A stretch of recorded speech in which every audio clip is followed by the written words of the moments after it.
अस्सलाम वालेकुम स्टूडेंट्स, आज हम बात करेंगे 10th class biology second chapter homeostasis. Now what's about the homeostasis. देखिए बैरूनी माहौल में लगातार तब्दीलियां आती रहती हैं, कभी टेंपरेचर हाई कभी टेंपरेचर लो है, लेकिन उसके बावजूद आपके इंटरनल बॉडी कंडीशन की अगर बात करें तो बैलेंस में रहता है, हमेशा तवाज़ुन में रहता है। तो basic the process in which organisms balance their internal condition. अगर जानदार अपने अंदरूनी माहौल को तवाज़ुन में रखें, बैलेंस में रखें despite change in the external condition, बैरूनी माहौल में तब्दीली आने के बावजूद, this one is known as the homeostasis. And there are number of different types of the homeostasis, like first one osmoregulation.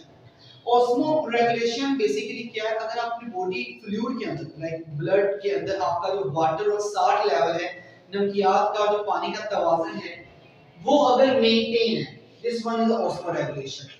मतलब आपने बहुत ज्यादा अगर पानी पिया है तो वो भी आपकी बॉडी से इवेपोरेशन की फॉर्म में, स्वेट की फॉर्म में या यूरिन की फॉर्म में बॉडी से रिलीज हो जाएगा, ताकि बॉडी के अंदर वाटर लेवल को मेंटेन किया जाए। इसी तरह से अगर आपने पानी का इस्तेमाल कम किया हुआ है तो आप देखेंगे कि आपका जो यूरिन है वो येलो कलर का होगा, जो क्या इंडिकेट करेगा कि बॉडी में जो वाटर लेवल है वो कम है। तो आपको ये इंडिकेट करेगा कि आपको मजीद पानी पीने की जरूरत है ताकि वाटर लेवल को बैलेंस किया जा सके।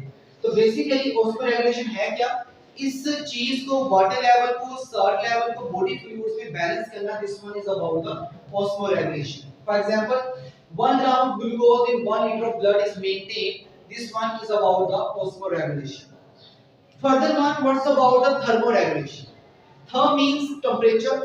So अगर हम बात करें थर्मोरेगुलेशन की, तो ऐसा प्रोसेस जिसमें आप इंटरनल बॉडी टेम्परेचर को बैलेंस करेंगे। देखिए बहुत बार क्या होता है कि हमारा जो एक्सटर्नल एनवायरनमेंट है वहां पर टेम्परेचर 40 है, 45 है, या कम होकर 20 पे आया हुआ है, या 17 है, माइनस में, उसके बावजूद अपने बॉडी के इंटरनल टेम्परेचर को बैलेंस करें ताकि आपकी बॉडी का जो मैकेनिज्म है, आपकी बॉडी के जो एंजाइम्स हैं वो प्रॉपर्ली उस टेम्परेचर पे काम करें। तो this one is about the thermoregulation, process in which internal body temperature is balanced despite change in the external environment or environmental temperature is known as the thermoregulation. For example, human body temperature is 37 degree Celsius, इंसानी जिस्म का जो temperature 37 degree Celsius है।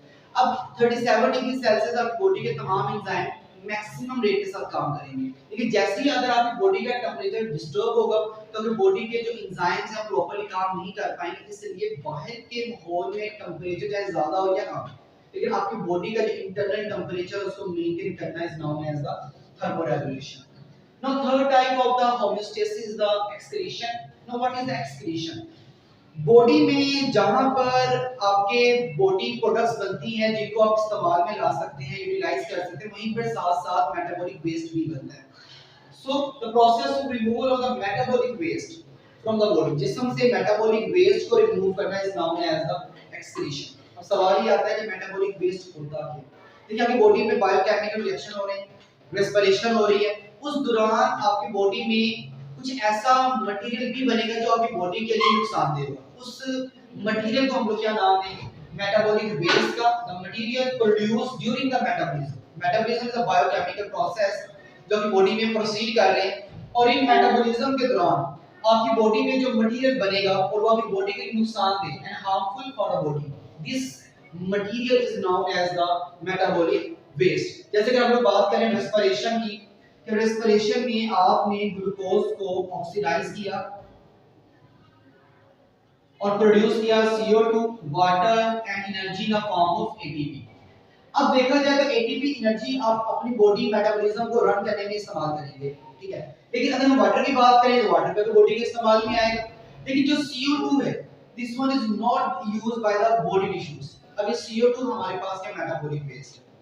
तो एक biochemical process के दौरान जहां पर आपकी बेसिक प्रोडक्ट्स बनेगी जो कि आपकी बॉडी को रिक्वायर्ड है, उसके साथ ही साथ एक ऐसा मटेरियल भी बनेगा जो आपकी बॉडी को नुकसानदेह होगा, और इस हार्मफुल मटेरियल को बॉडी से रिमूव करना, this one is known as the excretion. जैसे अदर डिफरेंट एग्जांपल्स हमारे पास है अमोनिया, यूरिया, यूरिक एसिड, ये तमाम मेटाबॉलिक वेस्ट हैं जो आपकी बॉडी में बनते हैं, आपकी बॉडी में या प्लांट्स की बॉडी में या अदर एनिमल्स की बॉडी में, और इन तमाम मटेरियल को बॉडी से रिमूव करने के लिए आपको मोस्टली वाटर रिक्वायरमेंट होती है, कि आप अमोनिया, यूरिया, यूरिक एसिड को बॉडी से पानी के बगैर रिमूव नहीं कर सकते। जैसे आप यूरिन की बात करें तो अगर यूरिन बॉडी से रिलीज करते हैं तो उस यूरिन के अंदर आपका वेस्ट भी होगा, अमोनिया, यूरिया, यूरिक एसिड। तो बेसिकली उन तमाम मटेरियल को बॉडी से रिमूव करने के लिए आपको पानी की रिक्वायरमेंट होगी। और अगर आप इस मटेरियल को बॉडी से रिमूव नहीं करते, बॉडी में स्टोर करेंगे, तो ये स्टोर करने के बाद आपकी बॉडी को नुकसान पहुंचाएगा। Maybe this can cause different infections or maybe cancer. So this one is all about the homeostasis। तो ये चैप्टर का इंट्रोडक्शन था। हम नेक्स्ट लेक्चर में बात करेंगे होमोस्टेसिस इन प्लांट। आज के लिए यहाँ तक काफी है। अगर कोई क्वेश्चन आपका हो तो कमेंट सेक्शन में पूछ सकते हैं।